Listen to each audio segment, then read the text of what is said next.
What's good, y'all? So in this video, I wanted to talk about emotional intelligence and how having it can definitely improve your quality of life, the way you go about your everyday interactions, and just improve your overall communication skills. I definitely think that's something that many people don't work on just in general.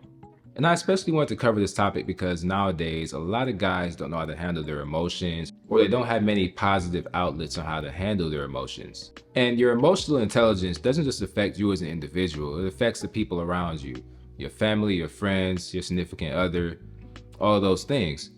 And especially as a man, when you're an emotional guy, people don't really want to be around you. And the thing about it, a lot of guys are taught that emotions should only come out in violence, especially when they've been raised in an environment where their emotional behavior hasn't been checked. So I just think it's important to recognize, acknowledge, and try to fix those issues whenever they come up. Now, obviously, I can't give you guys a template on how to handle your emotions all the time in every single situation, but I definitely want to give you guys a couple scenarios and a couple things just to chew on and think about. So let's get into it. Now, the first thing I want you guys to keep in mind is that every battle is not worth fighting. Look, you don't have to be a tough guy. Tough guys typically have a much harder time at getting through life than people who are just more easygoing. It's not about being a coward. It's about acknowledging that everything does not have to involve you.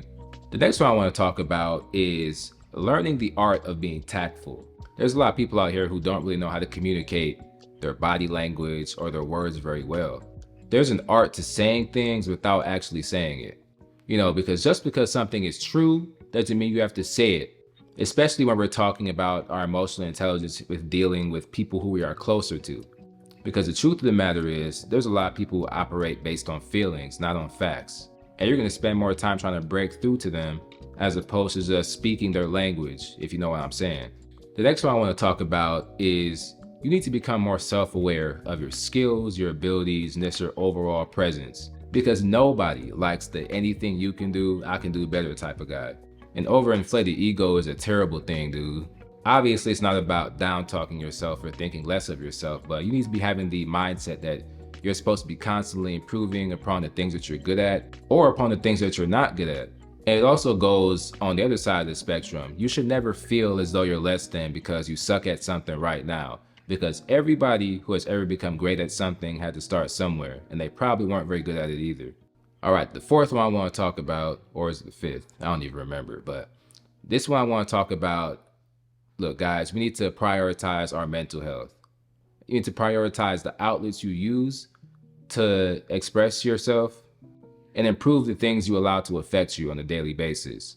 Having outlets like video games or playing a sport or taking up a hobby or painting, maybe something that you enjoy doing is involving the computer, but you definitely need to have something that keeps you moving and keeps your mind trying to solve things, as opposed to sitting on things that might be bothering you. Going to the gym is also a great thing. Getting outside, taking a walk, and taking in some sunlight. Simple things like that can really improve your mentals if you're feeling down right now or if something is bothering you. Another part of that is if you really need to talk about it, find somebody that you really trust to vent to them or discuss the issue with them.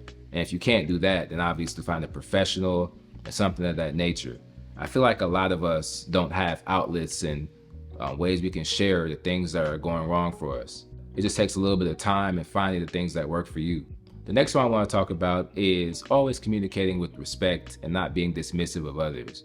Obviously, it's a bit different nowadays with the social media and the internet, but when you're talking to people in person, you need to be acknowledging what they're saying and make them feel like they're being listened to. I think that goes a long way to making people feel more welcome and making them feel respected. Don't be that guy who never has anything to say until it's something negative, right? Nobody wants to be around that.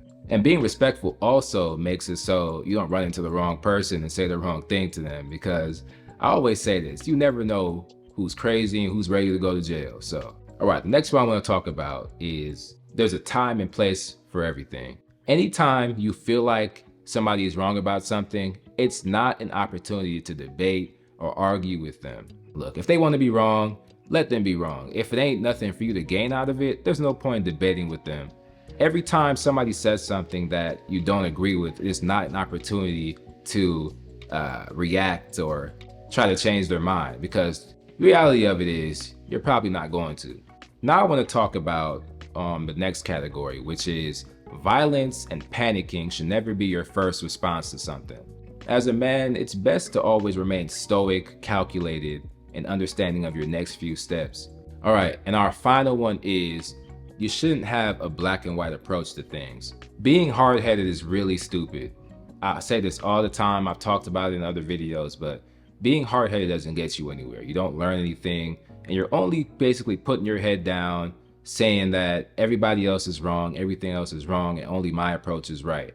Sometimes there are things that you don't know, and you don't know what you don't know. So allowing yourself to take in new information and learn from it can go a long way towards making you a better person and just improving your overall approach to handling your problems. But yeah, guys, that's all I got for you today. If you enjoyed a video like this, be sure to drop a like below, leave a comment, and follow me on my socials @leanbuff, and subscribe for more.